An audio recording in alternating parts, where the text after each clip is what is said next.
We're looking here at the chart of gold since 1920. That's 105 years. In that time, gold has gone up 160 times, which is about 15,000%. But it's a fallacy to believe that it has gone up by 15,000%, because it hasn't. It has actually just been standing still in purchasing power. An ounce of gold today buys a good man's suit, which it did 2,000 years ago. So gold is not going up at all. This graph is a fallacy. It's false. All it's telling you is the price of gold in US dollars. So we should really turn the chart upside down, because that is what is happening to the dollar. It's not gold going up. Gold is just going sideways. It's the dollar, like all the currencies, just falling without stop due to the mismanagement of the economy and the currencies by the US government and by all governments. Now, that hasn't changed in the last 5,000 years. Every single currency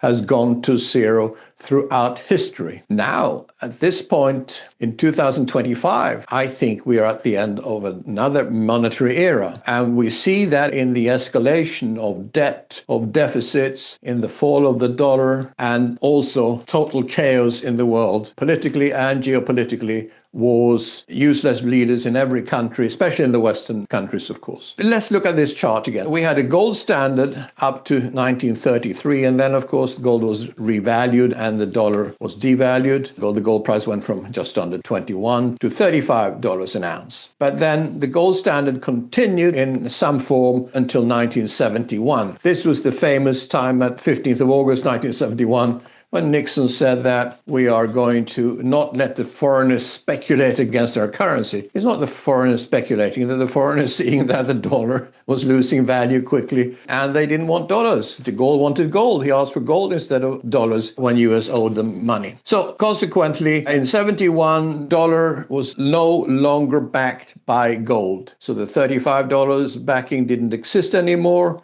and gold started going up from 1971. I remember it well, actually. I was working in a bank in Switzerland, and we saw how the gold price started rising rapidly from $35 to $850 in 1980. Again, remember, it's not gold going up. It's the government's just is destroying the value of your money by printing endless amounts of dollars, yen, euros, etc. Now, we had a break from 1980 to just around 2000, when actually gold corrected down and went sideways. It always does. It never moves in a straight line. It goes up rapidly, and then it stops for a while, and then it continues again. As you can see again from the chart here, so gold corrected from 1980 to 2000, and it was around 250 in 2000. That was a time when we as a company decided that we need to protect our assets and that of our investors. So we suggested to our investors they should buy gold up to 50% of their asset at around $300. That was in 2002. And obviously keep it safely outside the banking system, protect against the fragile banking system and financial system. And of course, we've held on to that gold since then. During the end of a monetary era that we're seeing now, of course, everything goes wrong. It's not just the money printing, obviously inflation. Inflation is not actually prices going up. Inflation means the value of your money going down. But governments will never admit that, of course. It's that they just blame inflation. And now we have reached a point with gold at $3,300, $3,400, when I think we're entering an exponential phase of gold going up. Why? Well, there are many reasons. First of all, since the US and therefore the EU, that always follows the US, whatever they say, they don't dare to do anything different. Since the US decided to freeze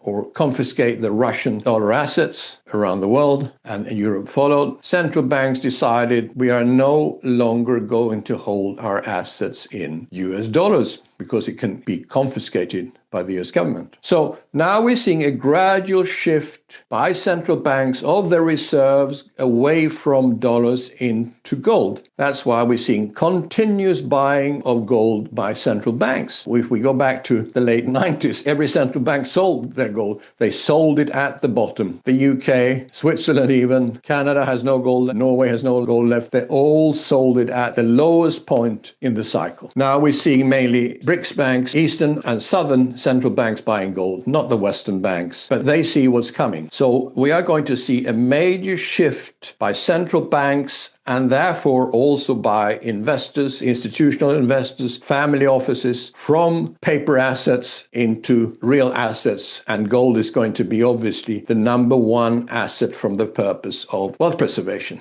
Remember, gold, as I said before, is the only money that has ever lasted in history. Every other currency has gone to zero. As Voltaire said in 1728, I think it was, paper money eventually returns to its intrinsic value, zero. So the dollar is down, and all of the Western currencies and most other currencies too, 99% since 1971, measured in gold terms. So we only have 1% to go for the currency to go to zero. But of course, 1% from today means it's going to go down 100% from today, because if it's going to go to zero from now, it needs to go down another 100%. And that's, in my view, what we're going to see. We're seeing bigger deficits than ever in the world. Debt's going up faster than ever. US being more mismanagement than it's ever been. And that's the typical signs of the end of an era. So these are facts. But what are the consequences? The consequences are that you are going to see the biggest destruction of wealth in history, because we have now paper assets that are all in the bubble: stocks,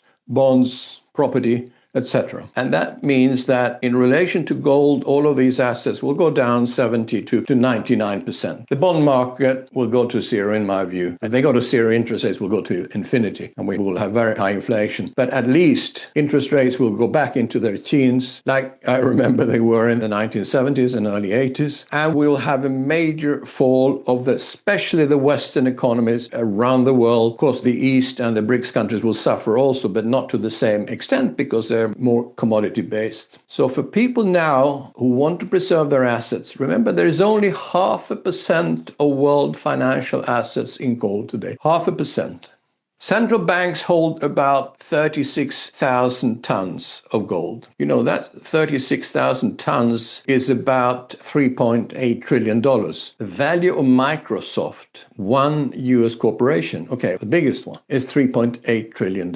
So we're looking here at one company in the US worth as much, is valued at $3.8 trillion, which is the same as all the gold held by all the central banks in the world, which are supposed to back the currency of these countries. You could see a massive mismatch between real assets, gold, and bubble asset stocks. So in my view, what's going to happen to the gold market is that because of the major investment that are going to gold at the same time out of paper assets, gold is going to be revalued by multiples. But it's not the value of the gold measured in paper money you should look at. It's actually that how much gold do you hold? An ounce, a kilo, a ton, whatever, depending on your level of investment. At whatever level you hold it, that is going to preserve your wealth and save you from the destruction of the paper assets that we're going to see. Remember, gold is nature's money and the only currency that has survived throughout history